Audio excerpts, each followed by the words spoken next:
बिस्मिल्लाहिर्रहमानिर्रहीम।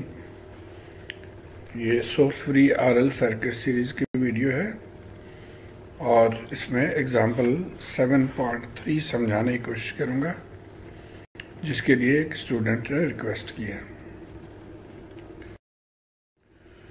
तो आइए एग्जाम्पल को देखते हैं। Assuming that I0 is 10 ampere, सो ये इनिशियल कंडीशन दिया हुआ है। Calculate IT and IXT in this circuit. So I जो है IT ये इंडक्टर करंट है और IX इस रेजिस्टेंस में से जो करंट है, ये इसको हमने कैलकुलेट करना है। तब इसके लिए दो मेथड्स से सॉल्व किए हुए मिस्टर अलेक्जेंडर ने, तो दोनों ही हम डिस्कस करेंगे ताकि आपको समझने में आसानी हो।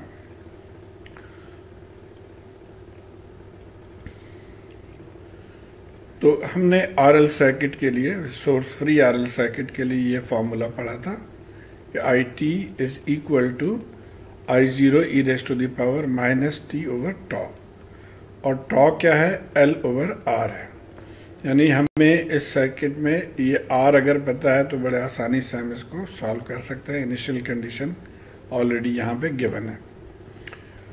लेकिन अब इस सर्किट में हम R कैसे निकालेंगे, सबसे पहले इस चीज पे हमने गौर करना है। अच्छा, we need to find the equivalent resistance R equivalent और R Thevenin from the given circuit to find IT। So अब ये सर्किट है, इसमें इसको मैंने इसको उल्टा दिया है इस फॉर्म में। आमतौर पे हम जो सवाल करते हैं उसमें लोड राइट साइड पे होता है, तो इसलिए मैंने इसको उल्टा के इस साइड पे मैं लेकर आ गया कि अब ये इंडक्टर है और हमने इस सर्किट से R थेवेनिन मालूम करना है या R इक्विवेलेंट मालूम करना है।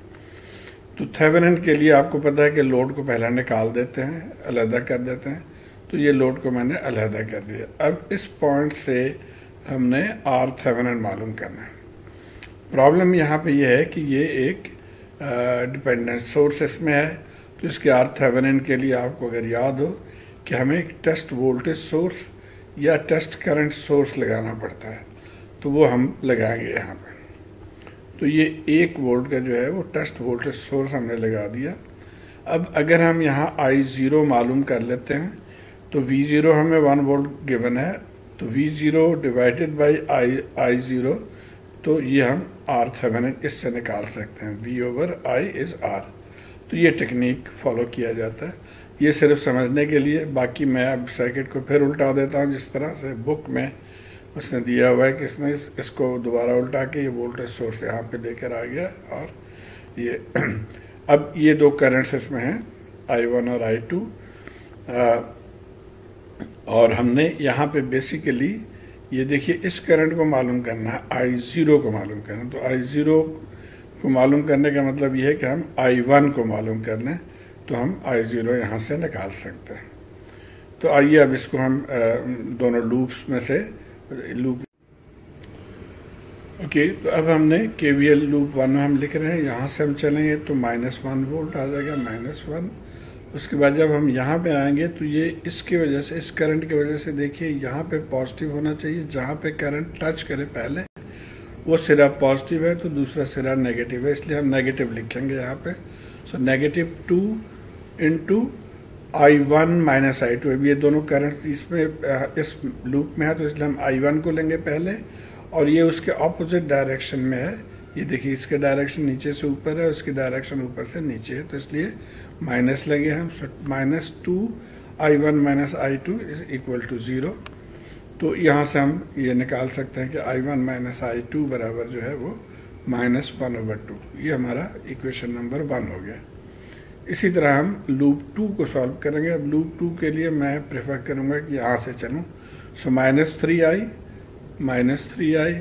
प्लस 4i2 और यहाँ ये पहले टच कर रहा तो ये भी प्लस हो गया। सो +2 इंटू I2 माइनस I1 होगा अभी, क्योंकि हम इस लूप में हैं इसलिए I2 को पहले लिखेंगे। और यहाँ से हम सिंप्लीफाई करके ये I2 in terms of I1 हमने निकाल लिया।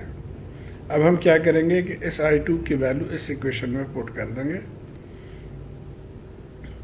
तो जब इसमें हमने I2 की वैल्यू हमने पुट कर दिया ये, तो इसको सिंप्लीफाई करके हम I1 निकालेंगे। सो यहाँ से हमने इसको सिंप्लीफाई किया तो I1 जो है वो -3 एम्पेयर आ गया। अब I1 और हमें एक्चुअली I0 चाहिए। इन दोनों की डायरेक्शन देखिए फ़र्क है, ये यूं है और ये इधर से राइट से लेफ्ट है, इसलिए हम I0 के साथ माइनस साइन लगा लेंगे। सो I0 is equal to -I1 और फिर जब माइनस माइनस ये प्लस हो जाएगा तो ये 3 एम्पेयर हो गया। तो I1 हमने निकाल लिया और अब यहाँ से देखिए RThevenin हम निकाल सकते हैं। I1 हमने निकाल लिया, I0 निकाल लिया और ये वोल्टेज है, तो वोल्टेज डिवाइडेड बाय I0 हो गया, voltage divided by I0 is 1/3 हो गया ये R इक्विवेलेंट। तो अब R इक्विवेलेंट मालूम कर लिया तो हम यहाँ से हम टॉ निकाल सकते हैं। टॉ इज L/R इक्विवेलेंट, L की वैल्यू यहाँ पे पुट कर दें आप और R इक्विवेलेंट की वैल्यू पुट कर दें। सो ये 3/2 हो गया। और फिर इंडक्टर करंट फॉर्मूला हम जो है हमें पता है, I0 e⁻⁻t/τ। I0 है 10 एम्पेयर गिवन है और टॉ हमने यहाँ से निकाल लिया, तो ये वैल्यू हम यहाँ पर पुट कर देंगे। तो ये हमारा आंसर आ गया करंट थ्रू द इंडक्टर। तो ये आ गया एक सवाल, उसका जवाब हमें आ गया, यानी ये करंट हमने निकाल लिया। अब हमें इसको मालूम करना। अब इसके लिए क्या तरीका हो सकता है, अगर आप गौर से देखें, अगर हम इसके क्रॉस वोल्टेज मालूम करने तो वोल्टेज डिवाइडेड बाय 2 ओम हमें ये करंट मिल जाएगा और इसके क्रॉस वही वोल्टेज होगा जो इंडक्टर के क्रॉस वोल्टेज है। तो इंडक्टर के वोल्टेज को हम मालूम कर लेते हैं और उसका तरीका, वोल्टेज अक्रॉस इंडक्टर हमें पता है V is equal to L/di/dt। L की वैल्यू गिवन है d/dt ऑफ I, ये I है, इसको हम डिफ्रेंशिएट करेंगे विद रिस्पेक्ट टू t। तो आई होप आप इसको फॉलो करेंगे, ये वैल्यूज यहाँ से आ जाएगा और इसको सिंप्लीफाई करके ये आ गया हमारा V। तो V को 2 से डिवाइड कर देंगे तो हमें current through inductor Ix current, the inductor current and the 2 resistors are in parallel. तो इसका मतलब है ये वोल्टेज यहाँ पे भी एप्लीकेबल है।